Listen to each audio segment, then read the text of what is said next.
Daredevil born again season 2 के पहले episode में हमें मार्वल सिनेमैटिक यूनिवर्स से काफ़ी इंपॉर्टेंट कनेक्शन देखने को मिलते हैं और साथ ही ये कुछ चीज़ों को एक्सप्लेन भी करता है जो स्पाइडरमैन ब्रांड न्यू डे के इवेंट से जुड़ी हुई हैं।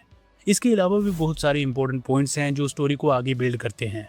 तो इस वीडियो में मैं इसी एपिसोड के रेफरेंसेस और कनेक्शंस को डिटेल में एक्सप्लेन करूंगा, इसीलिए वीडियो के एंड तक बने रहना क्योंकि this is going to be very interesting. और हाँ, हमेशा की तरह मेरी आपसे ये रिक्वेस्ट है कि प्लीज़ चैनल को सब्सक्राइब जरूर कर लो, क्योंकि ऐसा करने पर आपका कुछ जाएगा नहीं बल्कि आपको मिलती रहेगी ऐसी ही और इंटरेस्टिंग वीडियोस। ऑलराइट, एपिसोड की शुरुआत होती है एक यंग जर्नलिस्ट की रिपोर्ट से जिसका नाम है बीबी अल्ड्रिज।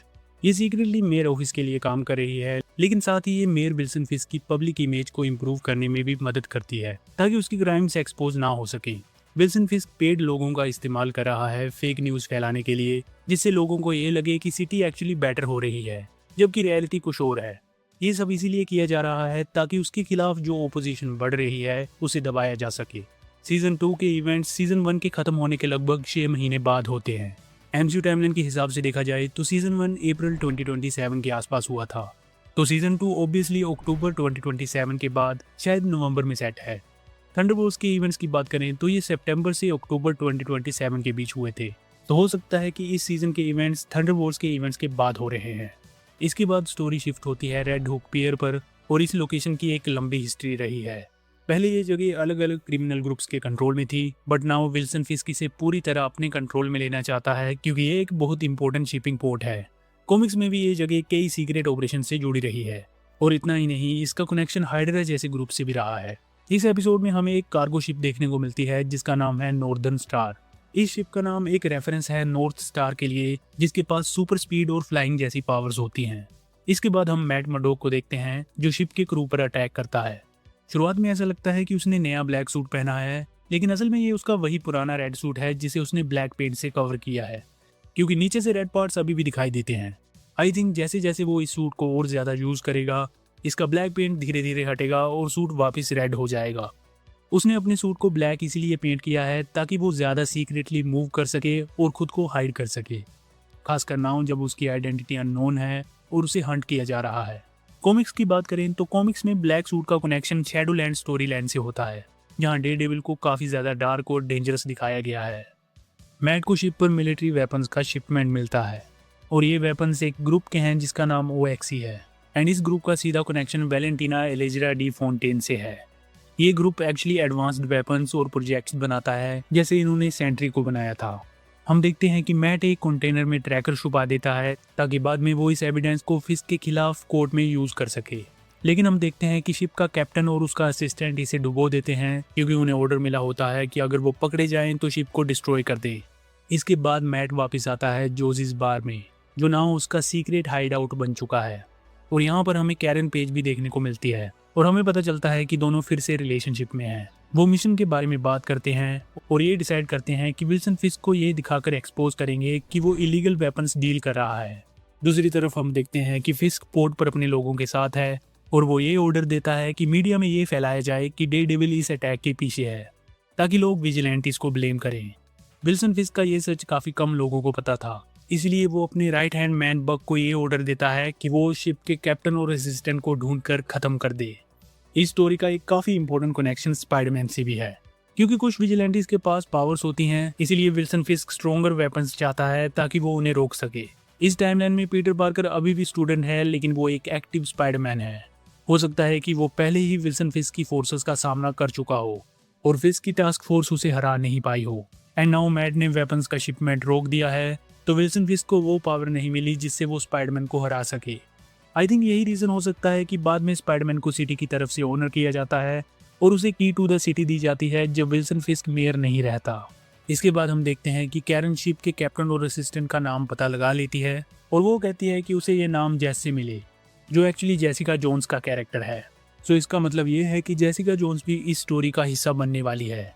मीनवाइल एक नया कैरेक्टर इंट्रोड्यूस होता है जिसका नाम मिस्टर चार्ल्स बताया गया है, और ये भी बताया गया है कि ये वैलेंटीना के लिए काम करता है और विल्सन फिस्क को जो प्रॉब्लम आई है ये ऐसी ही प्रॉब्लम्स को क्लीन अप करता है। इसके पास पॉलिटिकल पावर है और ये इंपॉर्टेंट डिसीजंस को इन्फ्लुएंस कर सकता है।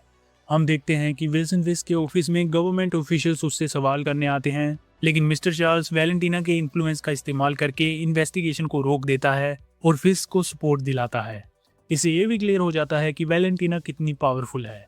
साथ में ये भी कंफर्म हो जाता है कि ये इवेंट्स थंडरबोल्ट्स मूवी के बाद हो रहे हैं, जहां वैलेंटीना को और भी ज़्यादा कंट्रोल मिल चुका है। इस सीरीज में अवेंजर्स टावर भी दिखाया जाता है, जो इस टाइमलाइन को कंफर्म करता है। इसके बाद हम देखते हैं कि स्टोरी फोकस करती है हेदर ग्लेन पर। पिछले सीजन में ये ट्रोमेटाइज हो गई थी और अब ये विजिलेंटी से नफरत करती है। नाउ ये फिस्ट के लिए काम कर रही है और क्रिमिनल्स का इवैल्यूएशन करती है।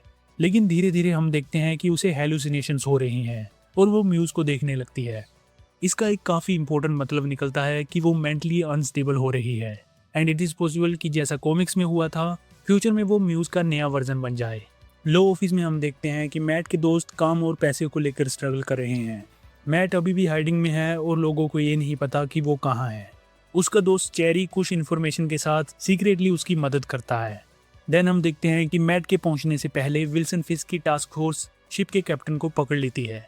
इसके अलावा इस एपिसोड में ये भी पता चलता है कि कुछ ऑनलाइन वीडियोस सर्कुलेट हो रही हैं, जहां कोई विल्सन फिस्क का पपेट वर्जन बनकर उसके क्राइम्स को एक्सपोज कर रहा है। आई थिंक मे बी ये वीडियोस बीबी बना रही है। मिस्टर चार्ल्स विल्सन फिस्क को एक डेंजरस प्लान सजेस्ट करता है कि वेपन्स को रिमूव करके बाकी एविडेंस डिस्ट्रॉय कर दो, उसके लिए चाहे वर्कर्स को मारना ही क्यों ना पड़े। मैट और कैरन ट्रेनिंग जारी रखते हैं, लेकिन मैट डिस्ट्रैक्टेड रहता है। हम देखते हैं कि उसने पूरी तरह डेयरडेविल की आइडेंटिटी एक्सेप्ट कर ली है और अपनी लोअर वाली लाइफ को पीछे छोड़ दिया है। तो आई थिंक ऐसा भी हो सकता है कि वो अपने आइडेंटिटी क्राइसिस को फेस करके फ्यूचर में पीटर पार्कर की हेल्प करे, जो सेम सिचुएशन को फेस करने वाला है। देन हम देखते हैं कि फिस्क की टास्क फोर्स एक सर्वाइवर को उससे इन्फॉर्मेशन लेके मार देती है। मीनवाइल शिप का दूसरा सर्वाइवर हेल्प लेने की कोशिश करता है। आखिर में हम देखते हैं कि फिस्क के लोग चेरी पर हमला कर देते हैं क्योंकि वो इन्वेस्टिगेशन कर रहा है। मैट यहाँ आकर चेरी को बचाने की कोशिश करता है, लेकिन फाइट के दौरान ही उसे फील होता है कि चेरी को हार्ट अटैक आ रहा है। इसी डिस्ट्रैक्शन में एनिमीज ये पता लगा लेते हैं कि डेयरडेविल असल में मैट मर्डोक है। एंड जब वो उसे मारने ही वाले होते हैं, तभी हम देखते हैं कि एक एक करके उन्हें कोई शूट करके मार देता है। एंड लास्ट में यही बंदा एक नाइफ फेंकता है जिस पर बुलजाई का लोगो बना होता है और लिखा होता है वेलकम। सो इससे ये कंफर्म हो जाता है कि ये बुलजाई है और इस सीजन में हम बुलजाई और डेयरडेविल को एक साथ काम करते हुए देखेंगे। इसके अलावा फ्यूचर में ये पॉसिबिलिटी भी हो सकती है कि मैट कंट्रोल खो दे और बुलजाई को सीरियसली हर्ट कर दे, जैसा शैडोलैंड स्टोरी लाइन में हुआ था। शायद फ्यूचर में बुलजाई को अवेंजर्स टीम के लिए होकाई जैसे रोल के लिए रिक्रूट कर लिया जाए, जिससे ये वैलेंटीना की लार्जर प्लान का हिस्सा बन सकता है, जहां वो नए हीरोज को कंट्रोल करती है। So what do you think? Daredevil season 2 का एपिसोड 1 आपको कैसा लगा? Let me know your thoughts in the comments. Spiderman brand new day का ट्रेलर काफ़ी कुछ रिवील करता है, और अगर आपको इसे पूरी डिटेल में समझना है तो आप मेरी इस वीडियो को चेक कर सकते हैं। और ऐसी ही और इंटरेस्टिंग वीडियोस के लिए please make sure to subscribe my channel. I will see you in the next one. पसंद आया लाइक करो, पसंद नहीं आया तो टेस्ट